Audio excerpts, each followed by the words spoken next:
Good morning, everyone, and welcome into the Spotlight Omaha podcast, where we take you around the city of Omaha, introduce you to local business owners, influential figures, and people who are making an impact on our community. We are brought to you by Pixel Fire Marketing. Pixel Fire Marketing is a locally owned marketing firm who specializes in website design, creating social media ads, and engaging your brand online today. If your business needs help with any of that, check out pixelfiremarketing.com for more details. Today I'm joined by my good friend Joy Bartling from Scattered Joy Acres. Thank you very much for being here, Joy. I appreciate it. Thank you for having us. This is the second time I've had the privilege of interviewing you. Obviously, we've had you on our radio show previously, and I love everything that you guys do down at Scattered Joys. Can you tell our listeners exactly what it is you guys are trying to accomplish at Scattered Joys and what you guys do down there? I would love to share. Scattered Joy Acres is a 15-acre urban rescue therapy ranch. Majority of our animals are rescue animals, and then we use them to do therapy with seniors, veterans, at-risk youth, and disadvantaged individuals.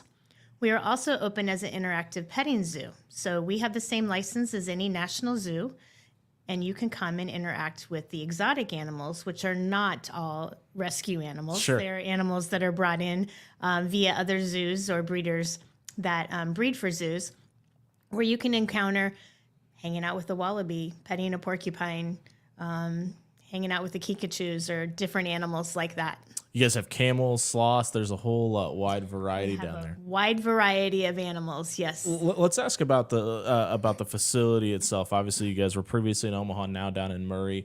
When you were looking at moving, what was the ideal amount of space you were looking for, and did you find it? So yes, you always have to, I always tell people we're moving a zoo, not a 3-bedroom apartment. Sure. So you have to make sure you can accommodate not only living arrangements for humans, but as well as the animals. And that was our main priority when we had the opportunity to move. What did that look like? What is a usable facility that? In our previous location, we had 26 acres.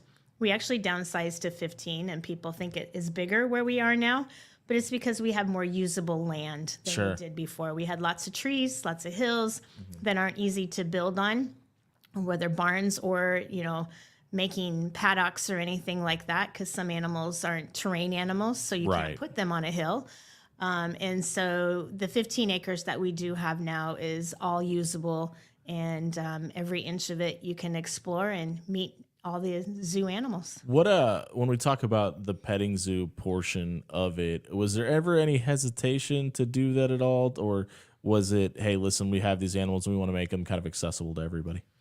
So the main goal when I started this ministry 19 years ago was to rescue animals to help rescue people. And so shortly after that, you realize that it takes a lot of funding to do therapy with people.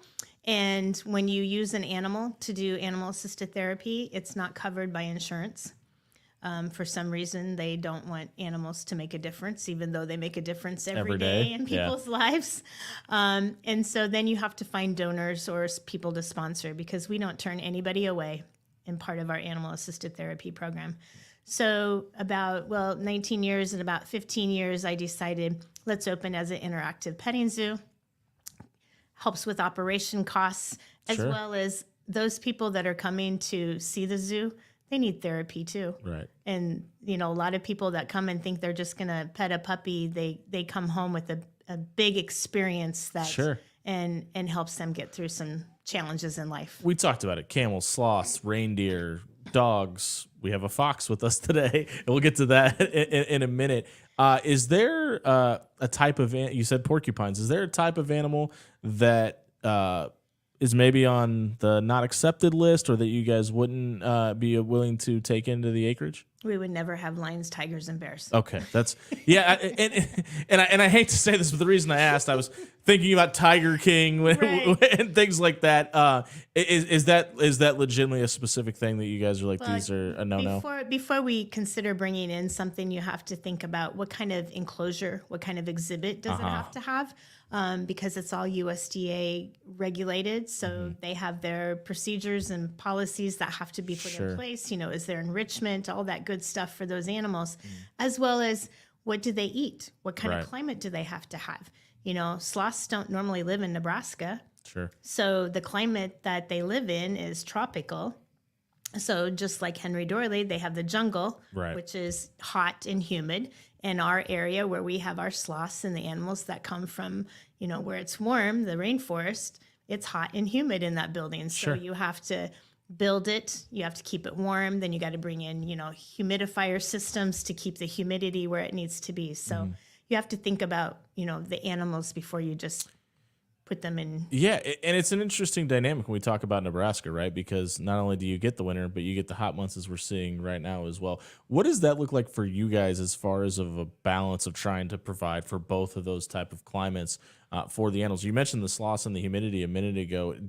Is it easier to maintain that in July, or is it easier to do it in the wintertime? It's easier to maintain it in July because you have the natural humidity that we have. I didn't know if here. that would make it worse or better. No, and actually our sloth enjoy it because now they have an outdoor enclosure also that's connected to their indoor. And they can go outside and get some sun and, be out and get some fresh air. Where, in the wintertime, they have to be inside. November to March, not so much, yeah. Right, exactly. Hopefully they're big basketball fans. You can put up the TV. And then the animals such as, the camels and the quadrumundés that are used to being in a little bit warmer climates, then we have to make sure that their exhibits have heat that go to them. The kangaroos, they're not used to being in the cold either. So, is there any part of you guys that introduced them to that climate to see what the reaction? Like, I don't know what the benefit would be. We don't. We just do our we reach out to other zoos, to other people that might be in the area or that have experience in different parts of the country that can help us, give us that advice. You always see those videos online of like puppies seeing snow for the first time and things like that. It'd be interesting to see what a camel's thoughts were.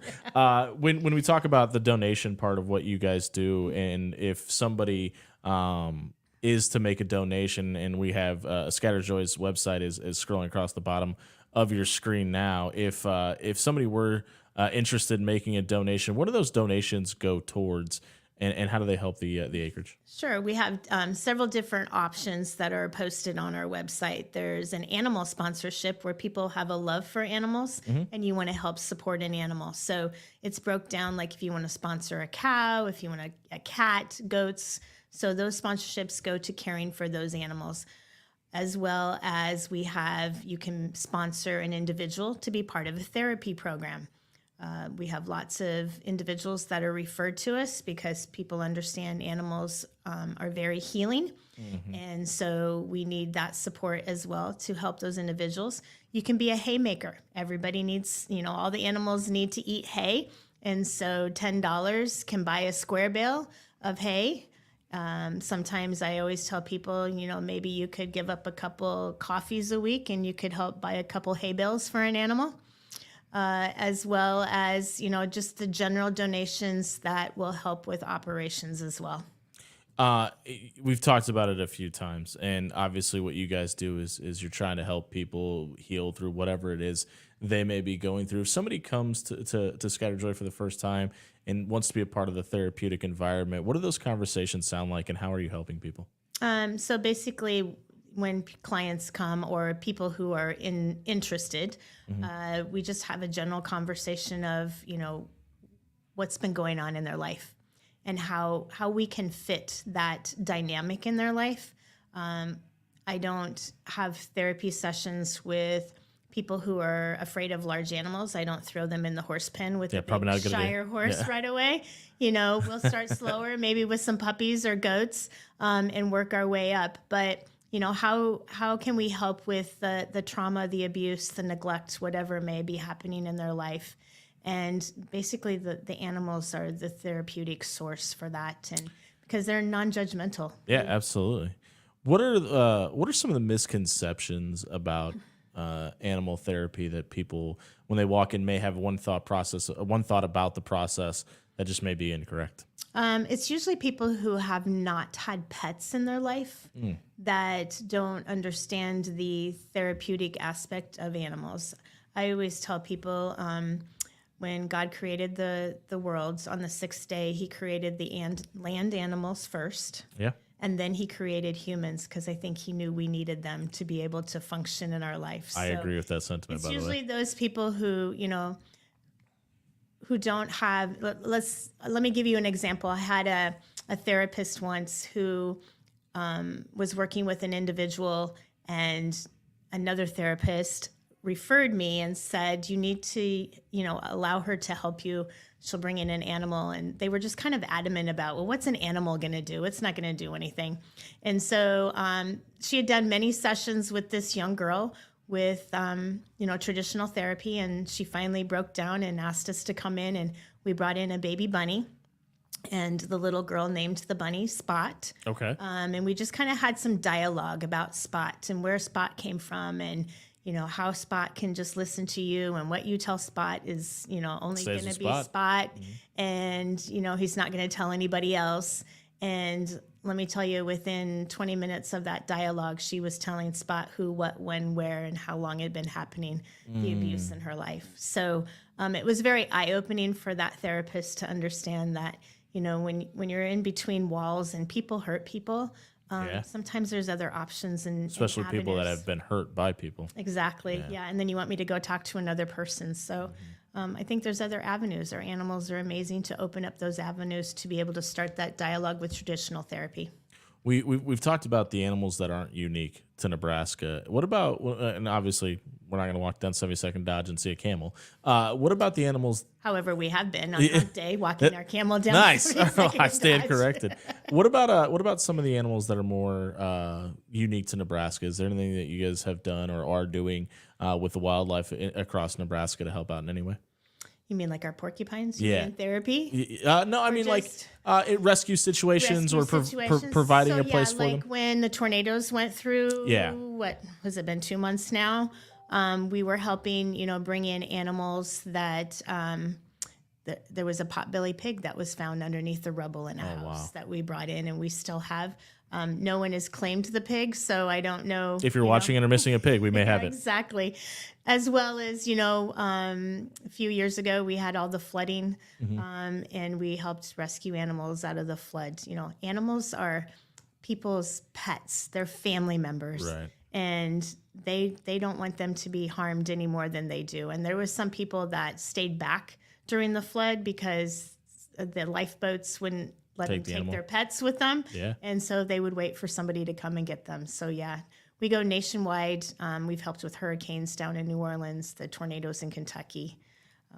We're catching up with Joy Bartling from Scattered Joy Acres here on the Spotlight Omaha podcast, brought to you by Pixel Fire Marketing. We talked about the move to Murray and technically a smaller space. What about growth for Scattered Joys long term? Where do we want to see this unique healthcare facility really grow to long term? Well, we're not just within the means of our 15 acres. Sure. We are, we have a pet coordinator that goes out Monday through Friday and visits about 70 assisted living homes with an animal. We have a mobile petting zoo that goes out and does education events, as well as corporate events, picnics, things like that with our traveling ranch. And then starting in November, December, you'll see us out with telling the story of Christmas, the true meaning of Christmas with our nativity animals. Yeah. And then we also have our reindeer, which are out doing events as well. So we're already spread out. It's just, continuing the mission and helping people understand the story. What is the most requested animal?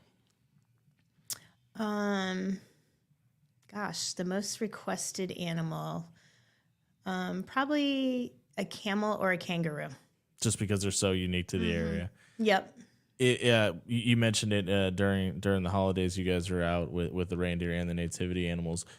You've mentioned God twice now in this interview. How big of a deal is your belief for you in what you're trying to accomplish with Scattered Joy? I wouldn't be where I am today if I didn't have my faith. And I was born and raised on a dairy farm. And animals always were unconditional love to me. I would they would be laying down, and I would sit down in the neck, and they would wrap their heads around me. And I've always known that animals have been very therapeutic in my life, as well as all of those that we use and have saved at the ranch. But God is our moving force at the ranch.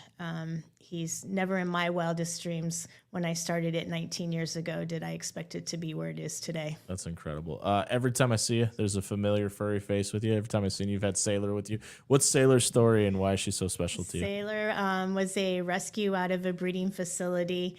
They breed, and then they have what is called a broker that comes and selects the puppies to go to the puppy stores. Yeah. And those that have flaws, they don't get, they get rejected. And so Sailor was one of those rejected puppies that was brought to our ranch to find an adoptable home.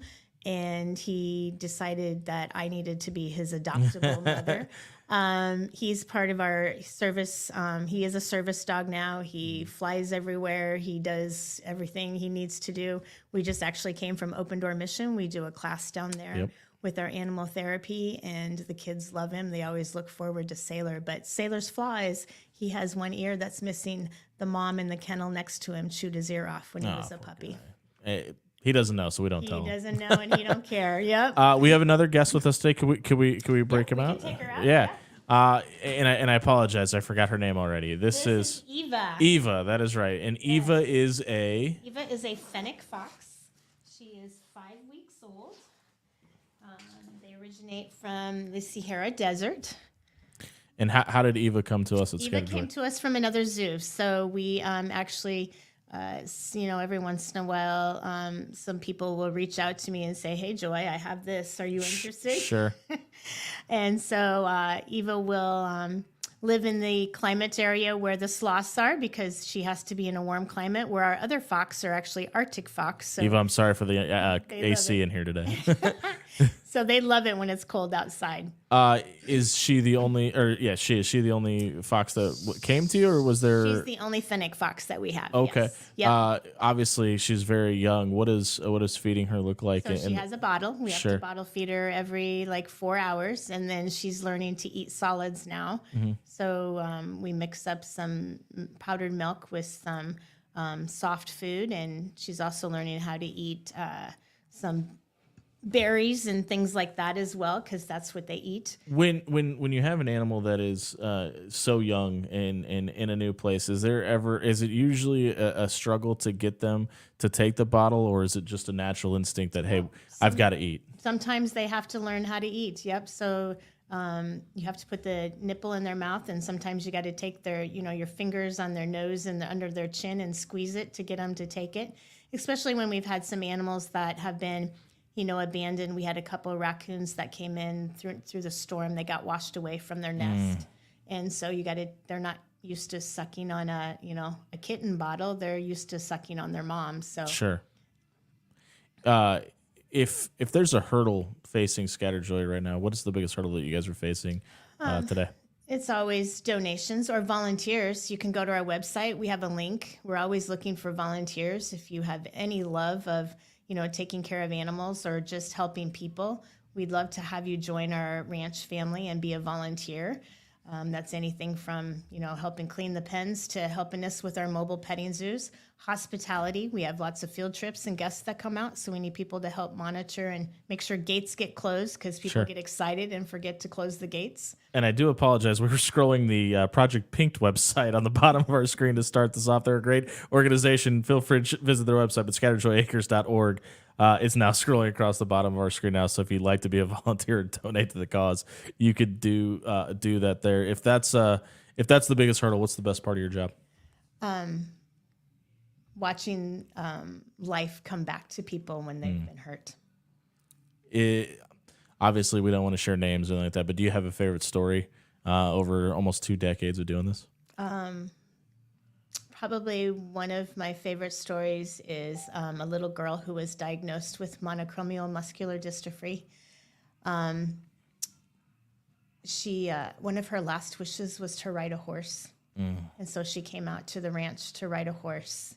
And as well as she got to meet all the fun animals. And it was spring, so there was lots of babies. And we got up on the horse and we rode in the arena. And she shared with me, she was in a brace because her C1, 2, and 3 were already disintegrated.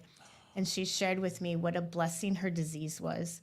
Because while she was in and out of Children's Hospital, Mayo Clinic, and doctor's offices, she got to share what Jesus was doing in her life to those people who may not have known him.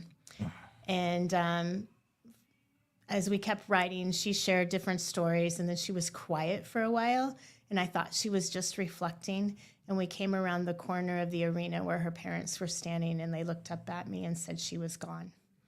And the little girl died in my arms on her last wish riding a horse. That's so. Yeah, I don't know how that wouldn't be something that sticks with you and a story you'd love to share.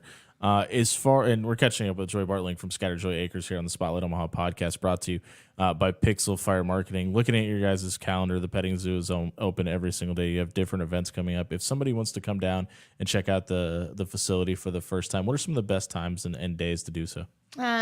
Really, it doesn't matter. We have very wide open spaces, so we're open 9 to 5 every day. Except we start in November through February. We're 10 to 4 because weather is not always conducive, but we are open every day, even on holidays. We also have a picnic area. So if you want to make a day of it, we have a lot of guests that come down about 10:30, 11. They'll go visit some animals. They'll go back to their car, get their picnic lunch, and go enjoy it in the playground, and then go back and see the animals. So, sorry, go ahead. No, go ahead. I was going to say, I can't help but notice there's also yoga available of different varieties. We have lots of yoga events. If you go to our events tab on our website, and I know I need to add some more events, they're coming up, but yes, we have yoga. Usually we just finished alpaca yoga last week. Yep. We have kangaroo yoga coming up. We have a vintage tractors on Saturday. This Saturday with Graylee's ice cream will be out. 10 a.m. Yep. On September 8th, we have our first annual pop-up market event where we have vendors that will be out. We have 3 live bands that will be there. We'll have some food trucks. Just come out and spend the day kicking off fall. Is there anywhere, when we talk about tractors and vans and loud noises, is there any worry to how that will affect the animals, or is it far enough away? It probably won't be an issue. They're so used to it. Yeah, I'm sure down in Murray, Nebraska, tractors not too tractors, foreign. Yeah, tractors are going all the time. Yep. When we talk about donations and stuff, if somebody were to go to the website, does it kind of, you mentioned you can adopt an animal and things like that, but if it's just a monetary donate, is there like information about where that money goes on the website and as well? There's also places there in the notes you can put if you want it to go to something specific as well. We've also had people who have done memorials, if people have passed, tributes, things like that can go in there, as well as we have an Amazon wish list, the things that we like to shop for, we have on a wish list for you. We always like when Christmas rolls around in a not Christmas, but any day can be Christmas at the ranch. And there's a box that comes in and we all go, we didn't order anything. Who sent us something? We get kind of excited. Absolutely. What is the Stillwater building? The Stillwater building is a building that we've prayed about for about 10 years. When I do therapy sessions, I can't do it when the general public is there because I can't have a session with you when everyone's running around looking at animals. Right. So this building has provided us an area where I can do therapy actually during normal hours, where we can close it off. It's a weather protected building. Not everybody comes dressed to be on the farm, whether it be muddy, cold, rainy, snowy. And so this barn is provided for us to be able to provide a safe place for not only the animals and the client to do therapy. We've talked about monetary and items that can be donated. If somebody wants to donate their time, what can they do down at Scattered Joy if they're just wanting to give back? Yep. So we have lots of opportunities like being a ranch hand, helping take care of the animals, hospitality, which is guest. You hang out with the guests and make sure, they ask questions. A lot of things are, there's lots of signs, but nobody likes to read. So as well as, we would love people to help with office work. We have mailings that need to go out, or sometimes I just need somebody to shuffle things through my desk and help me put things in folders and organize things, to helping sort through donations. We have, a lot of donations that come in and we just need them sorted and put in the right areas at the ranch. It's kind of hard to sort papers while you're wrangling foxes and dogs. Or, anybody who has some handy, construction experience, anything like that. We're always looking for people to help, build some things in our exhibits, do some enrichment things, mowing. I love to mow, but sometimes I'm like, gosh, I wish somebody else would come and mow. Sure. Yeah, it's very time consuming. You mentioned the open door mission stuff a minute ago. Is there any other partner in Omaha or people that you work with? Yeah, we do programs with Douglas County Health and Human Services and the kids that they work with. We have a agreement with Project Harmony, and we work with some of their clients as well. What do I got to do to take that fox home today? Nah, I thought I'd try. Yeah. we're kind of hitting. Sorry, Eva, I tried. We're kind of hitting the mark where we like to cut it off for the day. Is there anything that we haven't mentioned about Scattered Joy Acres? What you guys are doing that people should know about you? Nope, just come out and see us, and it'll tell its own story. We got the chance to get me and my family got the chance to go down there this winter after we did the event. It was incredible, and thank you for that. And we look forward to our next trip down there. And again, if you can make a donation of any kind, head to scatteredjoyacres.org. It's scrolling across the bottom of your screen now. You can donate time, money. You can support an animal. You can obviously support a great cause. Well, Joy, thank you for coming in and doing this today. I greatly appreciate it. We'll be back on Monday at 11 talking to a unique business that I'm really excited to talk about. Monday at 11, check out the Spotlight Omaha podcast brought to you by Pixel Fire Marketing.